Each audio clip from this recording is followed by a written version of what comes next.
Hey guys, this is Build Series and I'm your host, Brittany Jones Cooper. After a difficult or traumatic experience, many of us find it difficult to forgive.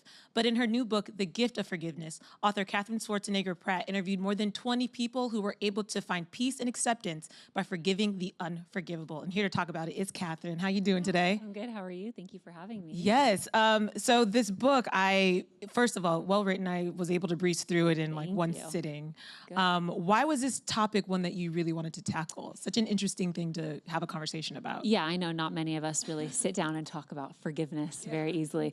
I wanted to write it just because it was something that I myself was struggling with, and I realized that forgiveness is one of those universal topics that no one is really spared from dealing with at some point in their lives. And so I found it really helpful in my own journey to be able to talk to other people about their forgiveness experience and be able to apply the nuggets of wisdom to my own journey. And I wanted to create that in a book.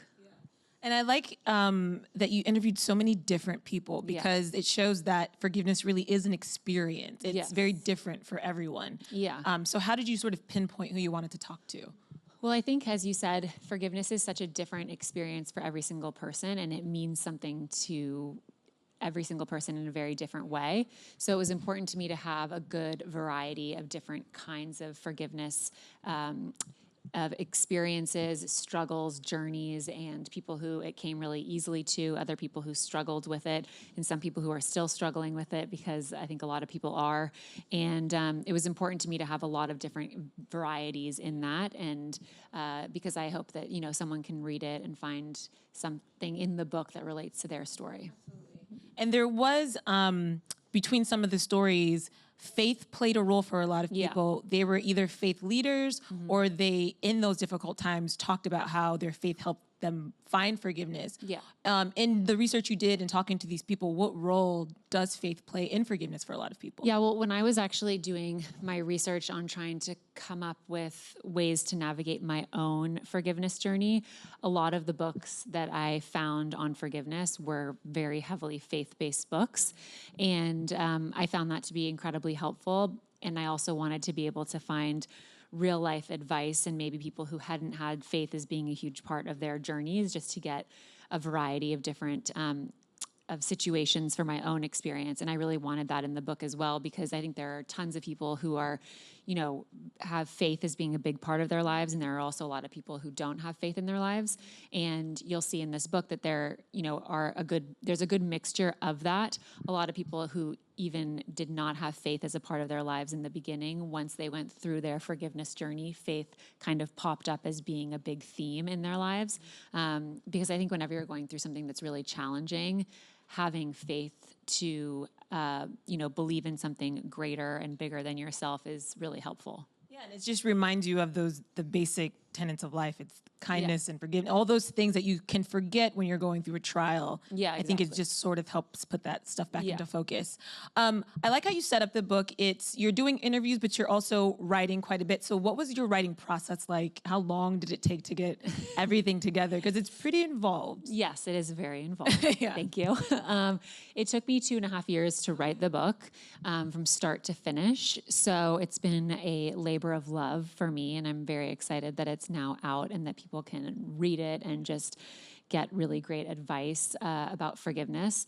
And the writing process for me was very different because it was really based on, in the beginning, other people's schedules. Since I interviewed every single person in this book myself, I wanted to make sure that I was giving every person, working with their schedule, making sure that I could give them the time and that I would be able to, listen to their stories fully and completely, and then be able to take the recording home, transcribe it, go through it, and then write their sections. And then also at the very end, have my kind of summary and takeaways from it, just because I was lucky enough to be able to sit with every person's story for quite some time.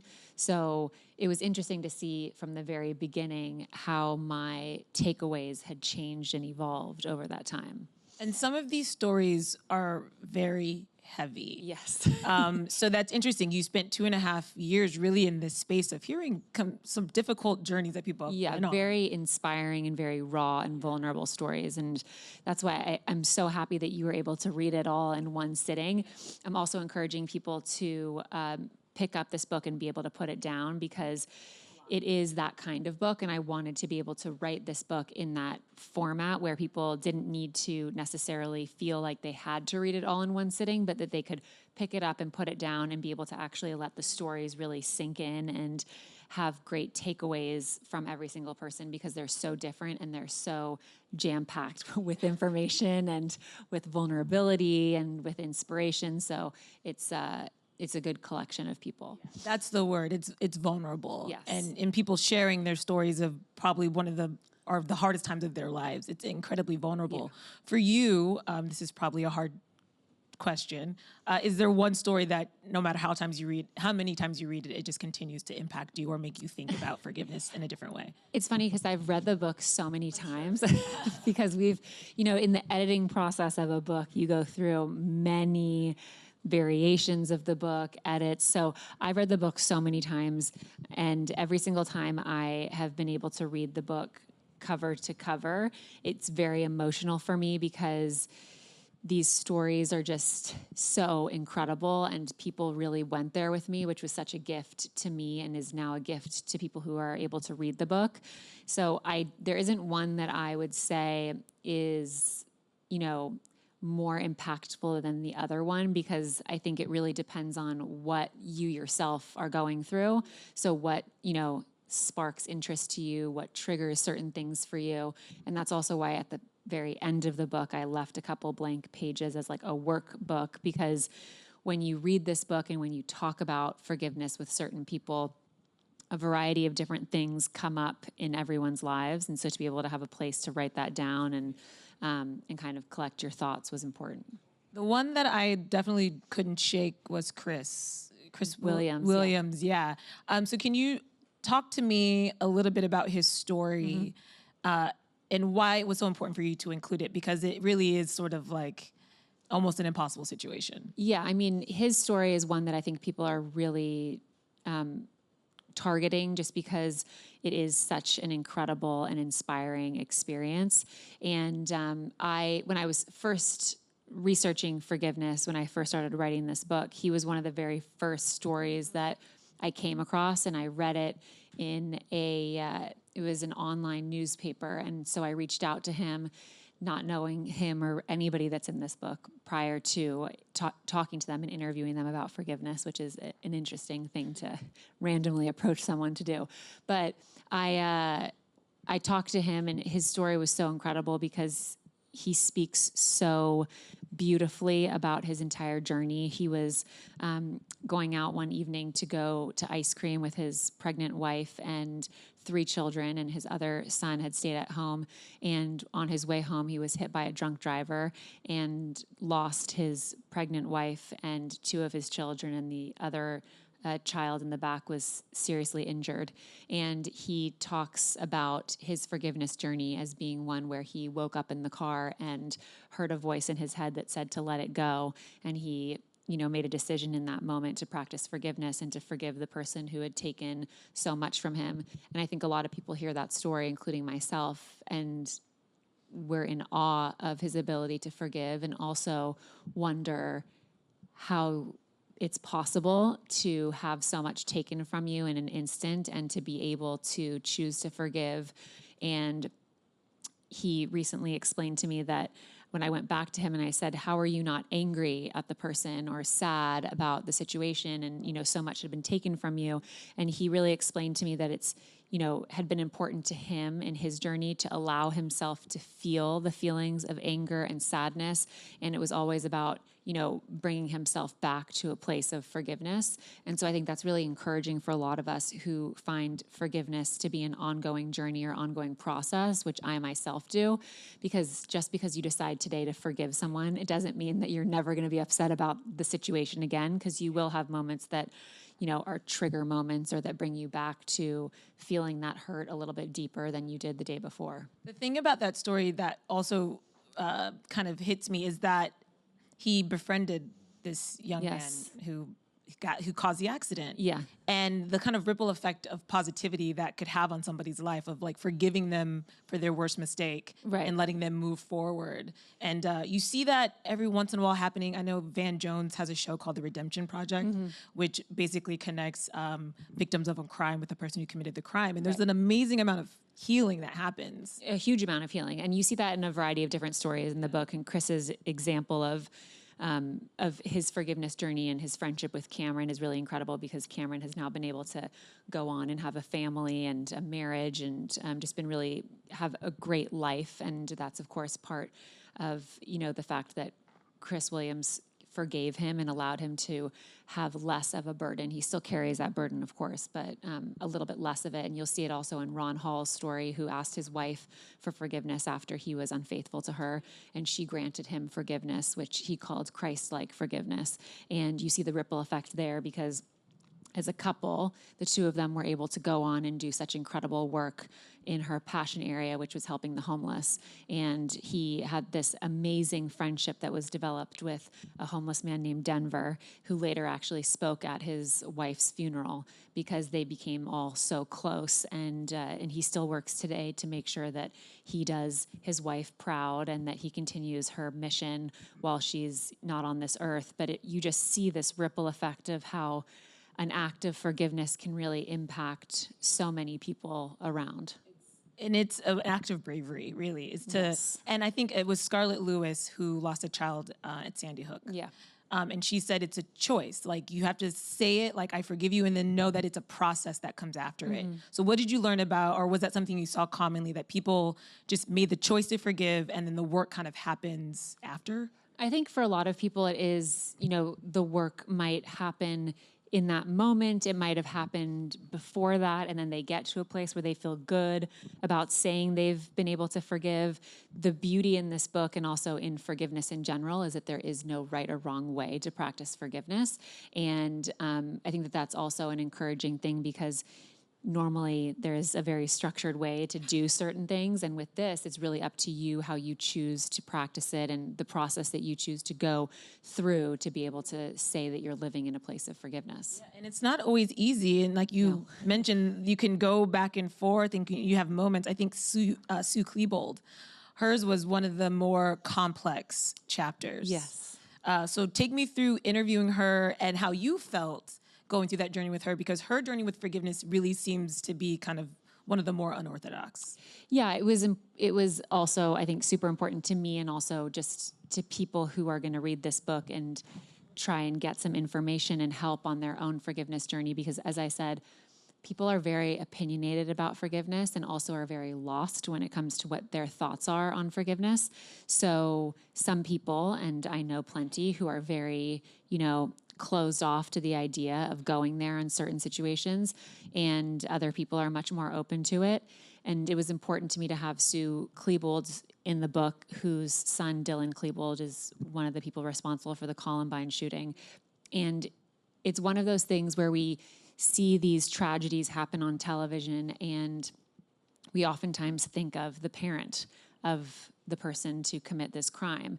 And we don't think necessarily about thinking of them in an empathetic or compassionate place. And so when people are going to read Sue's section, I really encourage them to read it coming into it with an open heart and with compassion and with empathy, because her take on forgiveness is a very unique one, and it's also very different, and one that I think if you don't read it with an open heart, you might not be able to fully understand it.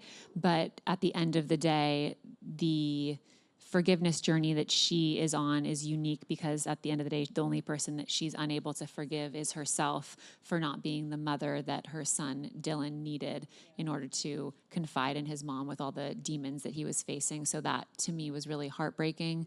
But she also, understands why people, come up to her and say, I forgive you, but she's, opinionated about it. Yeah, I just thought it was fascinating. We never really hear that perspective. Those people really very quickly fade into the background of our news stories. And to hear her relationship of people blaming her, are then people coming up and forgiving her, and she's like, well, what do you think I did? I mean, it's just this really loaded, complicated emotion. Right. And there's just a lot of things that played into it that I really never thought of until I read her. Well, we often think about, for me at least, I think people watch these news stories and you think immediately of the parent and what went wrong in that to, have somebody do such a terrible thing. And I think with her, she talks a lot about feeling like she was the best mother that she was able to be and that she knew how to be. And that to me was really heartbreaking because she didn't know her son was dealing with these demons that led him to commit this act. But it's a very complicated topic, obviously, because so many lives were lost in that shooting, and the anger on behalf of other people's family members is totally understandable. And that being directed at Sue, of course, being the receiving end of that, is challenging, but also understandable. So I think her section and her opinions and thoughts on forgiveness are really unique and interesting. Yeah. You mentioned your own journey with forgiveness earlier. What has been your journey with forgiveness, and how has it changed since going through the process of writing this book? Well, my forgiveness journey actually was definitely tested throughout my 2.5 years of writing this book. And I really felt that I think you learn about forgiveness when you're younger, and it's such a simple, thing. You just, you hug and make up, you say you're sorry, and everything's okay again. And I hadn't really paid attention to how forgiveness and the presence of forgiveness changes in your life as you get older and as you have more experiences and different relationships and friendships. And I was a little bit lost in that. And I found in my 20s especially, I found myself struggling a lot with forgiveness and what it meant to me in my life. And I needed to take some time to figure out what exactly the role was of forgiveness in my life, and also how I could get better at practicing it. And so I took a deep dive into it and felt like I had a pretty good handle on it, and then started writing this book and realized that I still had some more work to do in my forgiveness journey. And I really feel like it's important because while I wrote this book, it's very important to me that people know that I'm not an expert on forgiveness, and that I would never tell someone that they have to forgive or that they should forgive someone, because that's entirely up to them. And that I know that, while I've been able to practice forgiveness in my life, that I know in my future I'll have moments of struggling with it, but being able to look at these 22 stories in this book and draw inspiration from that is something that will help me. Yeah, it's just like you mentioned, it's just something that's constantly evolving. We don't... As we get older. As you get older, yeah. you start looking at your parents and grandparents as people, and people in your life as people. Right. You're like, oh, okay, mistakes happen. Exactly. And then you have to change and evolve. But it's hard, as this book proves, and it's very unique to each person. Yeah. You are a newlywed still, technically. I am. Right? Yeah, I know. I don't know how long that lasts. Yeah, it's like a year or something like that. So I would imagine that conversations around like forgiveness are really important when you're starting a relationship. So how has the book impacted even how you approach your relationship and your marriage? Well, it's funny because some people keep asking me that, like, how has forgiveness played a role in our almost year of marriage? And my mom likes to remind me that question should be directed at someone who's been married for 35 years, because they've probably really had to practice it. So I'll come back and give a really good answer on that in 29 years from now. But I've heard that first year is just the toughest, because it's the little things. They're not like big forgiveness. It's like, the annoying little... Leaving the shoes out or something like that. And like not letting it snowball into like a bigger issue. Yeah. Well, I think also when you grow up in a big family, you're a little bit used to that, not hanging on to the little things, especially if you make an effort to be really close to your siblings, like, the four of us have, because, if you hang on to every single little thing, then it's going to be a very long road ahead of you. You know what? I think that's what it is. I'm from a big family as well. And with my siblings, you just have to let things go. Even with cousins, you're just like, ugh, I've got to see you in a couple lot of cousins. Yeah, I have a lot of cousins as well. And also I've made my Lent this year to let it go, let things go, and not try to be as, hang on to certain things and little things, especially because it's just not healthy. It's not productive. Yeah. Is that sort of like your 2020 goal then? Did you make like... Well, one of my 2020 goals was to learn how to be a better cook. So that's TBD how that's going. But it was also to practice meditation every single day. And when Lent came around this year, I always usually give up some food or something that's, hard, but an easy thing to kind of fall back to. So I wanted to think of something that was a little bit deeper. And we talk about it always as a family around Lent, which can get very interesting because people take offense to certain things brought up. But that was one of the things that I wanted to do, just because I think we can get so focused on, little things that bother us or little things we want to control. And so trying to work on that, especially on a book tour. It's very interesting. Meditation, though, I started meditating too. That's like a game changer as far as like learning to let things go. Yeah, and very be in the calm. moment. Yeah, someone once told me that if you can practice meditation every morning, that you kind of put on this armor and prepare yourself for your day. So if someone cuts you off or honks at you or, flips you off, that you can kind of just let it go much easier if you're able to start your day off on the right foot and practice meditation. I would say from experience that is true. Oh, good. Yeah, meditation has certainly helped me from cussing out people on the train. Yeah, well, then that means that it's working. It is very effective. Well, Katherine, I really enjoyed this conversation.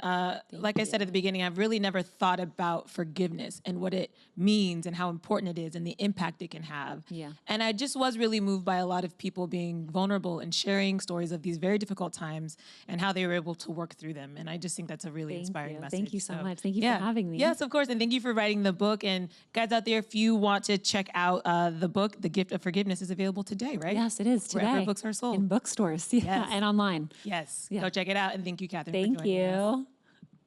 you.